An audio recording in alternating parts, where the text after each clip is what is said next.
UDF ആകെക്കൂടി ഒന്ന് അണിഞ്ഞൊരുങ്ങുകയാണ്.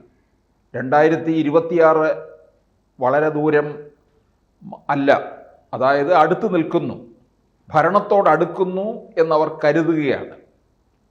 ജനകീയ പ്രശ്നങ്ങളിൽ ഒന്നും തന്നെ വേണ്ട തരത്തിൽ ഇടപെടുന്നില്ലെങ്കിലും 2026 കാര്യങ്ങൾക്ക് വേണ്ടിയുള്ള അണിയറ നീക്കങ്ങളൊക്കെ നന്നായി പുരോഗമിക്കുന്നുണ്ട്. പക്ഷേ ജനകീയ പ്രശ്നങ്ങൾ നിരവധി ഇവിടെ നിൽക്കുകയാണ്. നിലമ്പൂരിലെ വന്യമൃഗശല്യമാണ് പ്രധാനമായിട്ടുണ്ടായിരുന്നത്. അത് പ്രധാനമായിട്ട് ഉന്നയിച്ചത് PV അൻവർ മാത്രമാണ്. അതുകൊണ്ട് തന്നെ അൻവർ ഏതാണ്ട് 20,000-ഓളം വോട്ട് നേടുകയും ചെയ്തു. നിലമ്പൂരിലെ പ്രവർത്തനത്തിൻ്റെ ഒരു പ്രധാന വിജയശില്പി എന്ന് പറയുന്നത് മുസ്ലിം ലീഗാണ്. ലീഗിൻ്റെ ഒത്തൊരുമയോടുള്ള പ്രവർത്തനം, കുഞ്ഞാലിക്കുട്ടിയെപ്പോലുള്ള ഒരു നേതാവ് തന്നെ ആ മണ്ഡലത്തിൽ മുഴുവൻ സമയം ക്യാമ്പ് ചെയ്ത് വീടുകൾ കയറി ഇറങ്ങി ഒരു വോട്ട് പോലും നഷ്ടപ്പെടുത്താതെ UDFൻ്റെ സ്ഥാനാർത്ഥിക്ക് കൊണ്ടെത്തിച്ചതിൽ പ്രധാന പങ്ക് വഹിച്ചു. അത് കോൺഗ്രസ്സുകാരും സമ്മതിക്കുന്നതാണ്. കോൺഗ്രസ്സിനകത്തും ചില സമൂലമായ മാറ്റങ്ങളൊക്കെ വരുത്തിക്കൊണ്ടിരിക്കുകയാണ്. യുവ നേതാക്കന്മാരെ രംഗത്തേക്ക് ഇറക്കുകയാണ്. അവർക്ക് മനസ്സിലായി ഷാഫി പറമ്പിൽ, PC വിഷ്ണുനാഥ് ഇങ്ങനെയുള്ളവരുടെയൊക്കെ ഒരു നിര വന്നു കഴിയുമ്പോൾ പുതിയ കാലത്തിൽ കൂടുതൽ വോട്ട് നേടാൻ കഴിയുമെന്ന്. അങ്ങനെ എല്ലാ തരത്തിലുള്ള തന്ത്രങ്ങളും എടുത്തുകൊണ്ടാണ് മുമ്പോട്ട് പോകുന്നത്. അങ്ങനെ കൊണ്ടുപോയെങ്കിൽ മാത്രമേ പറ്റുകയുള്ളൂ. കാരണം ഇവിടെ മൂന്നാമതൊരു മുന്നണി കൂടി ഉണ്ട്. അതായത് BJP നയിക്കുന്ന NDA മുന്നണി. അതിനെ ഭയക്കണം. ആ ഭയം കേരളത്തിലെ മറ്റ് 2 പ്രധാനപ്പെട്ട മുന്നണികൾക്കും ഉണ്ട്. CPM തന്നെ പലവട്ടം പറഞ്ഞിട്ടുള്ളതാണ്. അവരുടെ കേന്ദ്രങ്ങളിൽ പോലും BJP കടന്നു കയറി വോട്ട് കൊണ്ടുപോയിട്ടുണ്ട് എന്ന്. CPM അങ്ങനെ തുറന്ന് പറയുന്നു എങ്കിൽ നമ്മൾക്കത് 100% വിശ്വസിക്കാം. കാരണം അങ്ങനെ പലതും വിട്ടു പറയുന്നവരല്ല കോൺഗ്രസ്സുകാർ. അതുകൊണ്ട് തന്നെ ഈ കോൺഗ്രസിനോടൊപ്പം തന്നെ ലീഗും ചില മാറ്റങ്ങളൊക്കെ വരുത്താൻ തീർച്ചപ്പെടുത്തിയിരിക്കുകയാണ്. മുസ്ലിം ലീഗ് എന്ന് പറയുന്നത് കേരളത്തിലെ UDFൻ്റെ പ്രധാനപ്പെട്ട ഘടകകക്ഷിയാണ്. അവർ കോൺഗ്രസിന് മേൽ ആധിപത്യം സ്ഥാപിച്ച് നിൽക്കുന്നവരാണ്. വേണ്ടി വന്നാൽ ഭരണം കിട്ടിക്കഴിയുമ്പോൾ ചിലപ്പോൾ അവർ മുഖ്യമന്ത്രി സ്ഥാനം വരെ ചോദിച്ചു എന്ന് വരാം. അതിനും മടി കാണിക്കാത്തവരാണ്. ഓർക്കുന്നില്ലേ ഉമ്മൻചാണ്ടി സർക്കാരിൻ്റെ കാലത്ത് ഒരു 5ാം മന്ത്രി വന്നത്? ചോദിച്ചു, വലിയ വിവാദമൊക്കെ ഉണ്ടായെങ്കിലും അത് കിട്ടുകയും ചെയ്തു. ഇനിയിപ്പോൾ വരുമ്പോൾ 5ാം മന്ത്രിയല്ല, അതൊക്കെ പോയി, അതൊക്കെ പഴയ കഥ. ഇനി 6ാം മന്ത്രിയിലേക്ക് പോകും, ഒപ്പം ഉപമുഖ്യമന്ത്രി സ്ഥാനവും. അങ്ങനെയുള്ള വ്യവസ്ഥകളോടുകൂടിയാണ് ഇപ്പോൾ ലീഗ് പ്രവർത്തിച്ചു കൊണ്ടിരിക്കുന്നത്. അത് അങ്ങനെ പരസ്യമായിട്ടൊന്നും കോൺഗ്രസ്സുകാർ സമ്മതിക്കത്തില്ല. ലീഗിൻ്റെ ഇംഗിതത്തിന് വഴങ്ങി നിൽക്കുകയാണ്. അങ്ങനെ വഴങ്ങി നിൽക്കുന്നു എന്ന് ബോധ്യപ്പെട്ട് കഴിഞ്ഞാൽ ഉള്ള ക്രൈസ്തവർ കൂടി അതിനകത്തുനിന്ന് പോകും. അത് ഉറപ്പായ കാര്യമാണ്. അതുകൊണ്ട് അതിനെക്കുറിച്ചൊന്നും തന്നെ സംസാരിക്കുന്നില്ല. പക്ഷെ ലീഗും കോൺഗ്രസിനെ പോലെ ചില സമൂലമായ മാറ്റങ്ങൾ വരുത്തും എന്ന് പറയുന്നുണ്ട്. പിന്നെ ഈ ലീഗ് ആയതുകൊണ്ട് നമുക്കൊന്നും വിശ്വസിക്കാൻ കഴിയില്ല. ലീഗ് അങ്ങനെ ഒരു തീരുമാനം എടുത്തിട്ടുണ്ടോ എന്ന് ചോദിച്ചു കഴിഞ്ഞാൽ മുസ്ലിം ലീഗിൻ്റെ മീറ്റിങ്ങിനകത്ത് അത്തരത്തിലുള്ള തീരുമാനങ്ങൾ ഉണ്ടായി. അതായത് ലീഗിനെ സംബന്ധിച്ചിടത്തോളം അവർ കഴിഞ്ഞ തവണ അവർ 10 സീറ്റുകളിൽ പരാജയപ്പെട്ടവരാണ് 2021. ഇത്തവണ അവർ കൂടുതൽ സീറ്റും ചോദിക്കും. 3 തവണ MLA-മാരായിട്ടുള്ളവർക്ക് സീറ്റ് നൽകേണ്ടതില്ല എന്നുള്ള ഒരു തീരുമാനം പുറത്തു വരുന്നുണ്ട്. 3 തവണ MLA എന്ന് പറഞ്ഞാൽ അത് മത്സരിക്കുക കൂടി ചെയ്തു കഴിഞ്ഞാലും 3 തവണയൊക്കെ.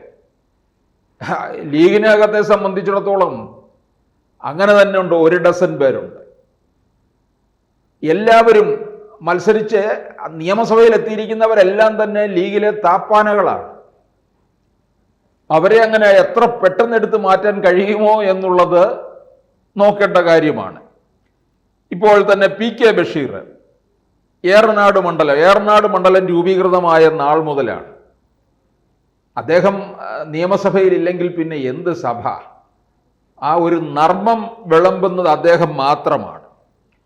പിന്നെ നെല്ലിക്കുന്ന്, മഞ്ഞളാംകുഴി അലി, KPA മജീദ് തിരൂരങ്ങാടിയിൽ നിന്നാണ് 6 തവണ MLA ആയിട്ട്, ഇപ്പോഴും MLA ആണ്.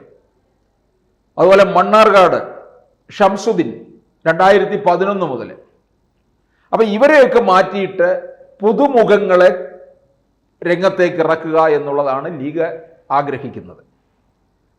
അപ്പം പുതുമുഖങ്ങളെ രംഗത്തിറങ്ങുമ്പോൾ അതിൽ യുവാക്കൾ ഉണ്ടാകാം, വനിതകൾ ഉണ്ടാകാം.